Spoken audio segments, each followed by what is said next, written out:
Hello विद्यार्थियों, आज हम देखेंगे त्रैमासिक परीक्षा आपकी कक्षा 12वीं की जो होने वाली है। इसमें आप भूगोल से कौन कौन से प्रश्न उत्तर आएंगे उसके बारे में हम देखेंगे। तो आप सबसे पहले देखिए भूगोल खंड 1 या भाग 1। आपके भूगोल की पुस्तक के 2 भाग हैं। इसमें हम देखेंगे पहले वाले भाग में जो भी है तो उसमें आपके कौन कौन से क्वेश्चन आने वाले। इसका पहला पार्ट है मानव भूगोल प्रकृति एवं विषय क्षेत्र की। तो आप ये पार्ट आपका 4 नंबर का आएगा। इसमें आपके 2 नंबर का एक प्रश्न आएगा और 2 नंबर के आपके 1-1 नंबर की ऑब्जेक्ट आएंगे। तो आप इसको देखिए आगे इसमें कौन कौन से क्वेश्चन हैं। तो सबसे पहले हम देखेंगे मानव भूगोल के प्रमुख उप क्षेत्रों के नाम। ये आपका 2 नंबर का क्वेश्चन है, ध्यान से सुनिए। ये आपका 2 नंबर का क्वेश्चन है, मानव भूगोल के उप क्षेत्रों के नाम। आपको सिर्फ इसमें 2 नाम लिखने से होते हैं, लेकिन मैंने यहाँ पर 8 नाम लिख के रखे हैं ताकि आपको कोई भी नाम अगर भूल जाता है तो आप उसके बदले कोई और भी नाम लिख सकते हैं। तो इसमें पहला आपको लिखना है मानव भूगोल के उप क्षेत्रों के नाम निम्नलिखित हैं। फिर आपको डालना है नंबर 1 व्यवहारवादी भूगोल, सामाजिक कल्याण, अवकाश का भूगोल, कृषि भूगोल, संसाधन भूगोल, उद्योग भूगोल, पर्यटन भूगोल, अंतर्राष्ट्रीय व्यापार का भूगोल। आपको सिर्फ 2 नाम ही लिखने पड़ते हैं, लेकिन मैंने आपको यहाँ पर 8 नाम बता दिए हैं। हम देखते हैं अपन दूसरा क्वेश्चन। इसमें पूछा गया मानव भूगोल का अर्थ क्या है, इसकी परिभाषा लिखिए। तो आपको पहले हेडिंग डालनी है। इस क्वेश्चन में लिखने के लिए आपको पहले हेडिंग डाल लेनी है मानव भूगोल या मानव भूगोल का अर्थ। फिर आपको इसमें आगे लिखना है मानव भूगोल विषय की वह महत्वपूर्ण शाखा है जिससे एक सामाजिक विज्ञान की संज्ञा दी गई, जिसका विकास 19वीं सदी में हुआ। इसके जनक रेडजेल है। तो आपको लिखना है इसका अर्थ क्या है। मानव भूगोल विषय की वह महत्वपूर्ण शाखा है जिससे एक सामाजिक विज्ञान की संज्ञा दी गई है। इसका विकास है जिसका विकास 19वीं सदी में हुआ, जिसके जनक रेडजेल इसके जनक हैं। आपका 1 नंबर में भी पूछा जाता है। अब देखना है अपन को परिभाषा।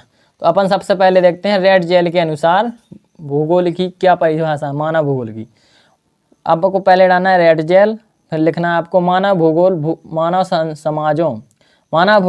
समाजों और धरातल के बीच संबंधों का संश्लेषित अध्ययन है। आपको दोनों साइड इन्वर्टेड कॉमा में आपको कोई भी उदाहरण या परिभाषा आपको इन्वर्टेड कॉमा में लिखनी पड़ती है, नहीं तो आपके 1 नंबर कट जाएगा। अब देखते हैं अपन दूसरे एक कुमारी ईसी सैंपल के अनुसार आपकी कौन सी मानव भूगोल की परिभाषा। मानव भूगोल अस्थिर पृथ्वी और क्रियाशील मानव के बीच परिवर्तनशील संबंधों का अध्ययन है। तो आपकी ये परिभाषा 2 नंबर में आपकी लिखने को आती है, आप उसको अच्छे से सीख लीजिए।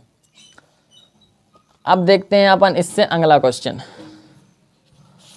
इस पार्ट से और आपके कौन कौन से क्वेश्चन पूछे जा सकते हैं आपको हम बताते हैं आगे। इसमें देखिए आपका एक क्वेश्चन ए है, देखिए आप ध्यान से देखिए इसको। मानव के प्राकृतिकरण की व्याख्या कीजिए। मानव है वो किस प्रकार पृथ्वी पर निर्भर था, कैसे था, उसके बारे में आपको यहाँ पर लिखना है। तो आप इसका जल्दी से स्क्रीनशॉट ले लीजिए। ये आपका यहाँ पर आपका क्वेश्चन समाप्त हो जाता है। अब देखते हैं अपन अगला क्वेश्चन। इसमें अगला क्वेश्चन है आपका 1970 के दशक में मानव भूगोल के किन किन उपागम या विचारधाराओं का उदय हुआ। तो आपको इसका आंसर आपको लिखना है 3 विचारधाराओं का उदय हुआ जो इस प्रकार हैं। 1970 के दशक में 3 विचारधाराओं का उदय हुआ था जो इस प्रकार हैं, आप देख लीजिए। आपको सबसे ऊपर हेडिंग डालनी है मानवतावादी उपागम। इसके बारे में आपको यहाँ पर देखे ये आपको इसके बारे में आपका इसको लिखना है। मानवतावादी विचारधारा स्वयं मनुष्य पर केंद्र या निर्मित थी, जिसमें मानव जागृति, मानव चेतना और सृजनात्मक आदि का उदय हुआ। दूसरी है आपकी अमूलवादी विचारधारा और तीसरी है व्यवहारवादी उपागम या विचारधारा, एक ही शब्द है। अब देखते हैं अपन आगे। आपका एक अंतर भी पूछा जाता है ई पार्ट से। देखिए यहाँ पर निश्चयवाद और संभववाद में अंतर लिखिए। तो आपको 2 अंतर लिख देने हैं क्योंकि इस 2 ही नंबर का पूछा जाता है। अब आपको एक क्वेश्चन और आपको इसको सीखना है। इसमें दिया गया है नव निश्चयवाद की विचारधारा को समझाइए। ये आपका सबसे महत्वपूर्ण प्रश्न है। इसमें आपको सबसे पहले नव निश्चयवाद की विचारधारा निश्चयवाद और संभववाद के बीच की विचारधारा है, जिससे ग्रिफिथ टेलर ने प्रतिपादित या कुछ उत्प्रतिपादित किया था। आप गिरफ्ट टेलर ने दी थी, आप कुछ भी लिख सकते हैं। इस विचारधारा को रुको और जाओ के नाम से जाना जाता है। तो आपको ये लिख देना है एक क्वेश्चन में। अब देखिए आपकी आप दूसरी इकाई है, इससे आपके 9 नंबर के प्रश्न उत्तर पूछे जाएंगे। इसमें आपके 5 होंगे 1-1 नंबर के और 2 होंगे 2-2 नंबर के प्रश्न।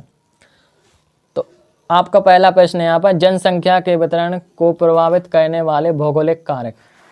जनसंख्या है, इसको प्रभावित करने वाले भौगोलिक कारण हैं, उसको आपको यहाँ पर लिखना है। तो मैंने यहाँ पर लिख रखे हैं, आप इनको जल्दी से पढ़ लीजिए। आप इनको स्क्रीनशॉट लेकर भी आप नोट्स बना लीजिए, जिससे आप वार्षिक परीक्षा में भी अच्छी तैयारी कर सकते हैं। तो ये हो गए आपके प्रश्न उत्तर।